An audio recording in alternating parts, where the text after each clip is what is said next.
মামা বাড়িতে নেই, ও তো মামা বাড়িতে ভীষণ আনন্দ মজায় দিদুনের সাথে কাটাচ্ছে, কিন্তু ওর বাবার আর আমার না একদমই ভালো লাগছে না। দুটো রাত মেয়েকে ছাড়া আমরা কাটিয়ে দিলাম, ভালোই লাগছে না, একটুও খাচ্ছি দাচ্ছি কিছুই ইচ্ছা করছে না।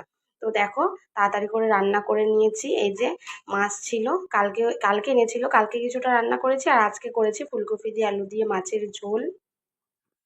আর দেখো সোনা আর আমি তো কুমড়ো ভাজা ভালো খাই, ওর বাবা খায় না, কিন্তু সোনা তো আর নেই। তো ও তো সে ওকে আনতে আনতে বাড়িতে আস্তে আস্তে আমাদের রাত হয়ে যাবে, ওই জন্য শুধু আমি খাবো বলে একটু কুমড়ো ভাজা করেছি। আর এখানে পেঁয়াজ কুচি করে রেখেছি, ডাল সেদ্ধ করেছি, এটাকে সর্ষের তেল কাঁচা লঙ্কা পেঁয়াজ কুচি দিয়ে মাখবো। ডাল সেদ্ধটা বেশ ভালোই লাগে, ডাল আর করিনি, ভালো লাগলো না। আর এখানে ভাত, যেহেতু মাছের ঝোলটা করেছি ওই জন্য ডাল সেদ্ধ রেখেছি, ডাল আজকে আর রান্না করিনি।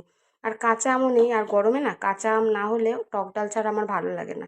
তো চলো, আমার তো রান্না হয়ে গেছে, এবার শুধু স্নান করে রেডি হয়ে সোনাকে নিয়ে, মানে সোনাকে আনতে যাবো আর কি। তো তোমরা রাতের বেলা সোনাকে দেখতে পাবে।